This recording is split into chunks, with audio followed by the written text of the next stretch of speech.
I watched her back that Mercedes into my private metal fabrication workshop for the ninth documented time in 6 weeks, stepped out, locked it, and walked off toward the clubhouse without so much as glancing in my direction.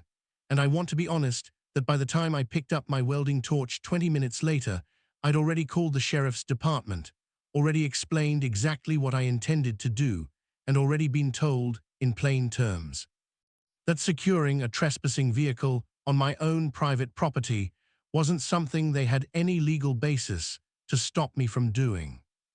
My name is Emmett Sorrell. I'm 50 years old, and I run a small custom metal fabrication business out of a detached workshop on my property inside a community called Aldergate Commons, a business I've operated for going on 15 years, building custom railings, gates, and structural ironwork for clients across the region.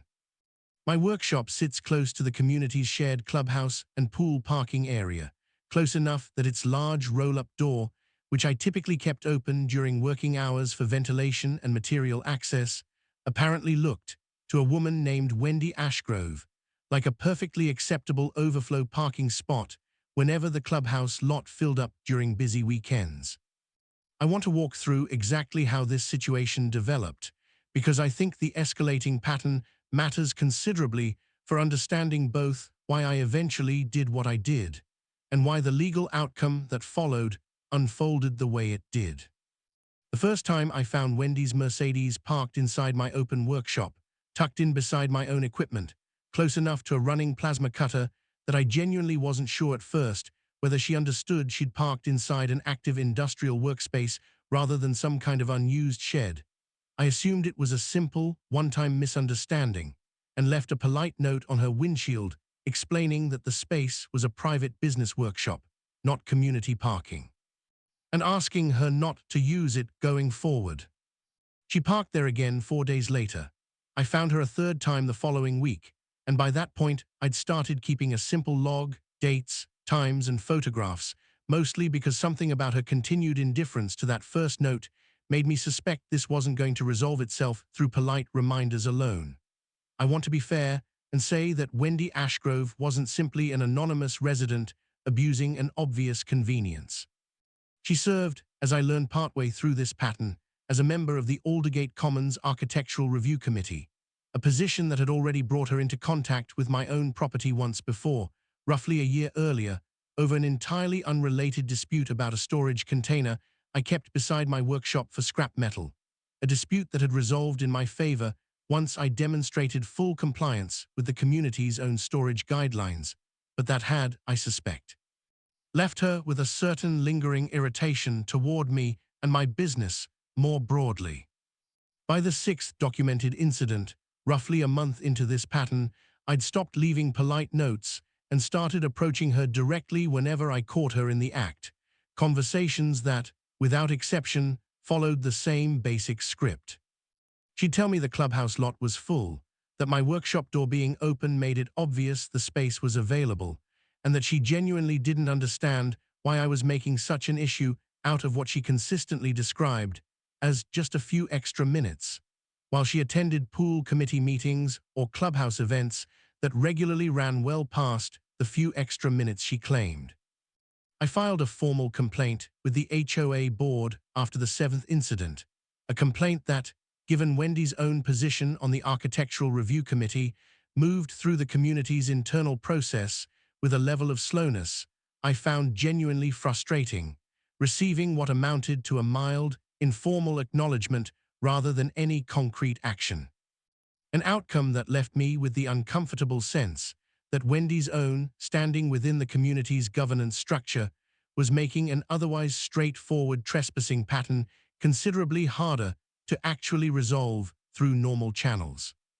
I called the sheriff's department directly after the 8th incident, and a deputy came out, confirmed that my workshop was clearly marked as a private business property with posted signage I'd installed specifically after the 3rd incident, and issued Wendy a formal verbal trespassing warning, the same kind of warning I'd watched play out in enough other neighbor disputes over the years to know, even as it was happening, probably wasn't going to be the end of it on its own.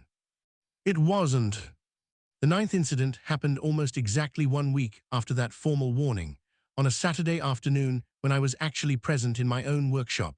midway through a welding project for a client, watching through my open door as Wendy backed that same Mercedes directly into the same spot she'd used 8 times before, stepped out, locked it, and walked off toward the clubhouse without a single glance in my direction. As though the formal trespassing warning from exactly 7 days earlier had simply never happened. I want to describe the decision I made in the roughly 20 minutes that followed, because I want to be clear that it wasn't an impulsive act of anger, whatever it might have looked like from the outside. I called the sheriff's department first, explained the full 9-incident pattern to the dispatcher, including the formal warning from the previous week, and told her directly that I intended to secure the trespassing vehicle in place, using my own workshop's roll-up door, specifically to ensure it remained on site until a deputy could respond and formally document the repeated violation, rather than risking Wendy simply returning to move it the moment she noticed me approaching. The way she'd done on at least 2 prior occasions when I'd tried to confront her directly before she could drive away. The dispatcher didn't explicitly authorize what I was describing, but she also didn't tell me not to do it, noting only that a deputy would be dispatched, and that any property damage disputes arising from whatever action I took would ultimately be a matter for the responding officer and potentially the courts to sort out, an answer that gave me exactly the amount of clarity I needed to proceed with a plan I'd honestly been quietly considering for at least the preceding week. Ever since watching Wendy ignore that formal warning as casually as she had every note and conversation before it. I lowered my workshop's roll-up door, and using the same welding equipment I use every single day for my actual business, ran a series of short tack welds along both tracks. Enough to fully immobilize the door in its closed position without damaging the door itself in any way that couldn't be easily reversed later, a detail I want to emphasize because it mattered enormously once the legal questions started, and because it reflected a decision I made very deliberately, choosing containment over any kind of destructive or punitive action against either the door or, obviously, the vehicle sitting trapped behind it.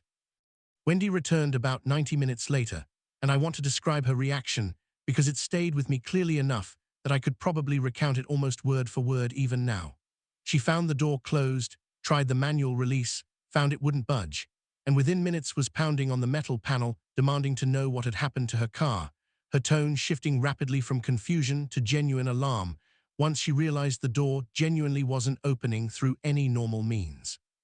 I walked out from the side entrance where I'd been waiting and explained, as calmly as I could manage given how many times I'd already had some version of this exact conversation with her, that her vehicle was being held in place as a documented trespassing violation, that law enforcement had already been notified and was en route, and that I had no intention of damaging her car in any way. Only of ensuring it remained on-site long enough for a deputy to formally document a pattern that had, by that point, been going on for 6 weeks despite a formal warning issued exactly 1 week earlier. Her reaction, predictably enough, was fury rather than any acknowledgement of the pattern I was describing, and she spent the following 20 minutes, until Deputy Ortiz actually arrived, alternating between threats of her own lawsuit, references to her position on the Architectural Review Committee, as though it somehow granted her parking privileges my formal warnings and posted signage didn't apply to, and increasingly agitated demands that I immediately cut the door open. Demands I declined to act on, explaining each time that I intended to let the responding deputy handle the situation directly rather than resolving anything further on my own before law enforcement arrived to document it properly. Deputy Ortiz arrived roughly 20 minutes after my original call, and I want to describe how he handled the scene because it ended up shaping almost everything that followed. He reviewed my documentation first, the full log of 9 incidents spanning 6 weeks, the photographs, the formal trespassing warning issued exactly 1 week earlier, and the posted private property signage I'd installed after the 3rd incident, before turning his attention to the actual welded door itself, inspecting the tack welds closely enough to confirm they were exactly what I'd described to dispatch, a containment measure rather than any kind of destructive or retaliatory damage.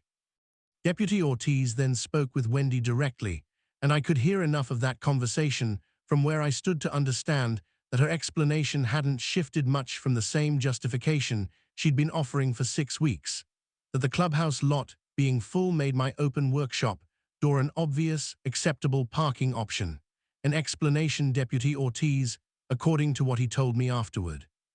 found difficult to reconcile with a formal written warning she'd received exactly 7 days earlier, explicitly telling her the space was private property and that continued use would result in further action. I want to be honest that Deputy Ortiz raised, fairly early in his own assessment of the situation, a genuine question about whether welding the door shut constituted an appropriate response on my part, noting that while I clearly had the right to prevent unauthorized vehicles from using my property, there were legal boundaries around self-help remedies that could, depending on how a court ultimately viewed it, expose me to liability of my own. A caution he delivered plainly rather than as any kind of accusation, simply making clear that the situation, however justified my frustration might have been after 9 documented incidents, wasn't entirely without risk on my end either. He ultimately issued Wendy a formal citation for trespassing, her second documented violation within the same 6-week window and her first actual citation rather than simply a verbal warning, and arranged, working with me directly, for a controlled removal of the tack welds using a small angle grinder I retrieved from my own workshop, a process that took less than 15 minutes and left the door fully functional again with only minor, easily repaintable marks along the track where the welds had been ground away. Exactly the reversible outcome I'd intended from the very beginning when I'd chosen tack welding specifically over any more permanent or damaging method of securing the door. Wendy's Mercedes, once the door was reopened, was entirely undamaged, a detail Deputy Ortiz specifically photographed and noted in his own incident report, given that it directly undercut any potential claim that my actions had caused harm to her actual property beyond the roughly 2 hours her vehicle had spent unable to leave my workshop, a period Deputy Ortiz's report characterized plainly as a direct and foreseeable consequence of her own repeated, documented trespassing rather than any disproportionate response on my part. I retained an attorney within the following week anyway, a careful, experienced woman named Farah Dwaron, mostly as a precaution once it became clear, through a strongly worded letter her own attorney sent within days, that Wendy intended to pursue some form of civil claim against me, an intention that, once Farah reviewed the full documentation, she felt reasonably confident wouldn't hold up well given both the extensive, formally worn trespassing pattern and the deliberately reversible, non-damaging nature of the containment method I'd actually used. Wendy's civil claim, once formally filed, alleged both trespass to chattels, essentially a claim that I'd unlawfully interfered with her use of her own vehicle, and a separate claim for emotional distress connected to the roughly 2 hours she'd spent unable to retrieve her car. Farah's response leaned heavily on the full documented pattern, the 9 separate incidents, the formal written warning, the posted signage, and Deputy Ortiz's own incident report explicitly noting the vehicle's undamaged condition and the reasonable, temporary nature of the containment, arguing that any interference with Wendy's use of her vehicle during those 2 hours was a direct, foreseeable, and entirely self-inflicted consequence of her own repeated decision to trespass on clearly marked private property despite explicit prior warning. The case went in front of a judge named Percival Stanhope roughly 4 months later, and Farah presented the full pattern methodically, walking through each of the 9 documented incidents, the formal warning Wendy had received and ignored exactly 1 week before the final confrontation, and Deputy Ortiz's own contemporaneous assessment confirming both the reasonable nature of the containment method and the complete absence of any actual damage to Wendy's vehicle. Wendy's attorney argued that regardless of the trespassing pattern, I had no legal right to take matters into my own hands rather than simply continuing to rely on law enforcement, an argument Judge Stanhope, according to Farah's account of the hearing, took seriously enough to question both sides carefully about the specific legal boundaries around a property owner's right to detain a trespassing vehicle pending police response.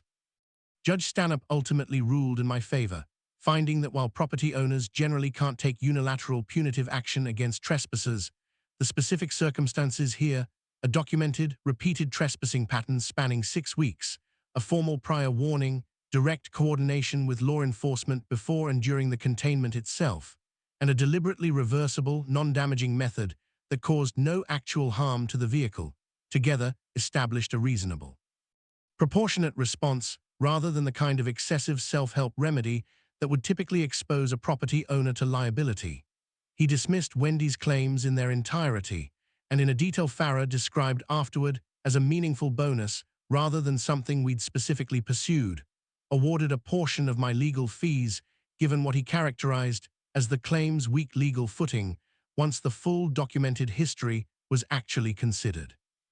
Wendy resigned from the Architectural Review Committee about 6 weeks after that ruling, a resignation several neighbors later told me they suspected was connected less to any formal pressure and more to a general sense. Once word of the entire welded door incident spread through Aldergate Commons, that a committee member with her own extensively documented trespassing history wasn't especially well positioned to keep sitting in judgment over other residents' minor compliance issues going forward. My workshop door has stayed open during working hours the same way it always has in the months since, and I haven't found a single unauthorized vehicle parked inside it since that afternoon, a stretch of quiet that, after 6 weeks of documenting incident after incident, I genuinely didn't take for granted for a good while afterward.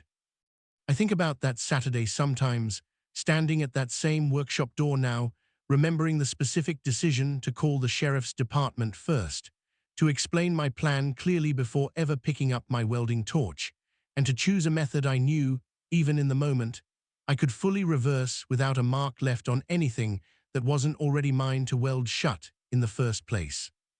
Wendy Ashgrove spent 6 weeks convinced that an open workshop door was simply hers to use whenever the clubhouse lot filled up,